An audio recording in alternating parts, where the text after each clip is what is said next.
Hello friends, this is Nirmal here for Technique, and today we'll do the detailed review of the Gionee Elife S5.5. So the Gionee Elife S5.5 is the world's slimmest smartphone, which is powered by Android, and it comes with a really impressive specs. We had done the hands-on of this device from the launch event back in March this year, and we also done the unboxing video of this device along with other review like the camera review, the gaming performance, and other videos. So right now we'll do the detailed review of this device with respect to the design, build, performance, camera, and the gaming performance along with the battery life.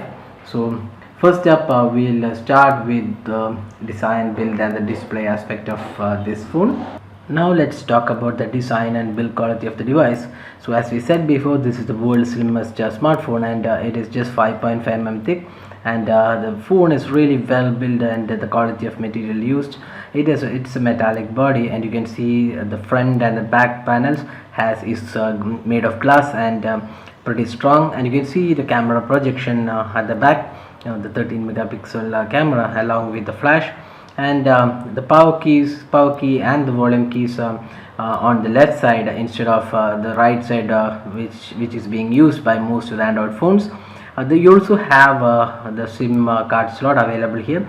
On the top you have the micro USB charging slot, and at the bottom you have the 3.5 mm audio jack and the mic.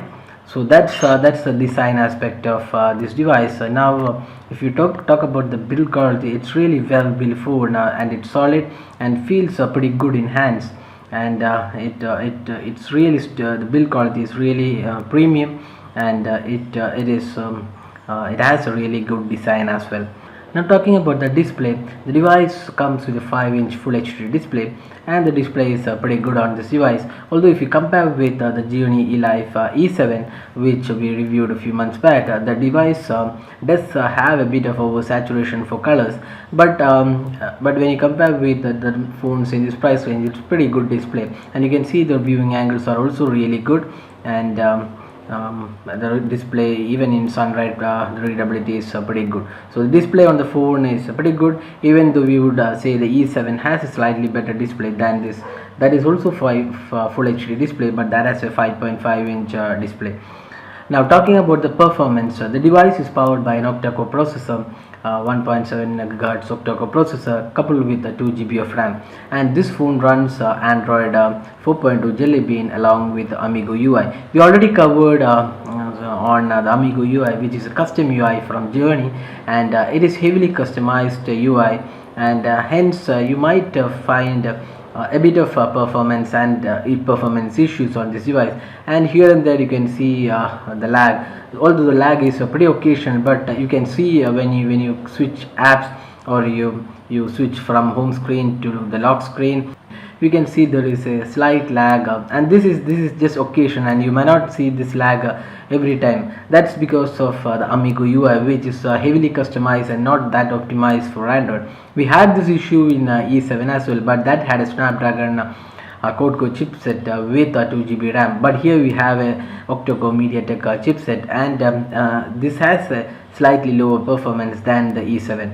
But software wise, again you can see that this runs almost the same UI as what we have seen on the E7 Elife E7, and there are quite a lot of issues with this UI because you don't have an option to have the app launcher, and every app installed shows up on the home screen, and you don't have widget supports as well. So overall we would say the performance is just okay. I mean it's better than what we have on this price range, but we can always say that the Micromax Canvas Night with the octa-core processor performs better than this, and even the E7 has better performance than this device. And the issue with this device is the Amigo UI. So if Gionee can optimize this UI when they release the Android KitKat update for this phone, probably we can have better performance on this device. Now talking about the camera, we can see that this has a 13 megapixel camera. We already done the detailed review of this camera, and you can see that although the camera is pretty good on this device, again the colors are a bit oversaturated. The Gionee's color processing algorithms does a bit of oversaturation for the photos, and we can say that the colors on this device, the photos taken on this device is a bit oversaturated in colors when compared to the E7 Elife E7, which had a really great camera. Now if you go to settings, you can see the UI is very similar to what we have on the E7, and so the major issue with this UI is that if you make any changes, say for example you go ahead and change some values here, then you have to go back to the screen the viewfinder to see that changes, because the UI covers the complete viewfinder, so you cannot see in real time. That's one big issue. Apart from that, the UI is pretty okay. You can have all the options for flash, viewing photos, switching to video cam and stuff like that. So overall the camera on this device is pretty good, and we would say this is an above average camera. But still there can be improvement in the camera, especially the color saturations, and the close-up shots, that is the macro shots, have come pretty good on this device, and it's comparable to the Micromax Canvas Night camera. Now talking about the battery life, this comes with a 2300 mAh battery, and the real problem is that the battery performance isn't that great. But overall, if you are an average user, you would definitely get a day of usage. But if you are a heavy user who loves to play games, especially the 5-inch Full HD display, it's really good for gaming. And we also already done the gaming performance test on this device, which is pretty good. So if you do a bit of a bit of gaming, and then use your social networking apps and 3G, checking emails and browsing, the battery dies down pretty fast, and you might get less than a day with heavy usage. So overall, what Gionee could have done is improve a battery life, because the device is pretty slim and it heats up a lot when you play games, or even if you open the camera for quite a long time. You can see that this portion of the device heats up a lot.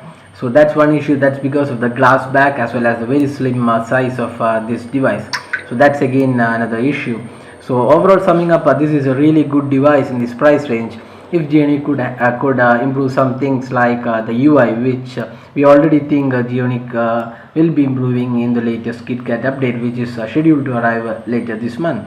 So that is one major issue with this UI. Then the camera could have been better with better colors, because we already know that the Gionee Elife E7 has a really good camera. So probably the Snapdragon processor has a bit of role in that, and this has a MediaTek chipset. So that might be the reason the difference comes in. And also the battery performance needs to be improved, because this device is not for people who use phone for quite long time.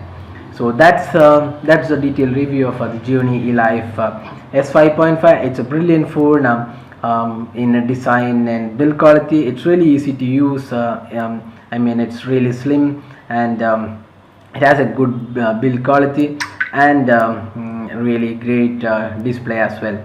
So that's the Gionee Elife S5.5 review. If you like this video, do hit the like button, subscribe to YouTube channel for more updates, and thanks for watching this video.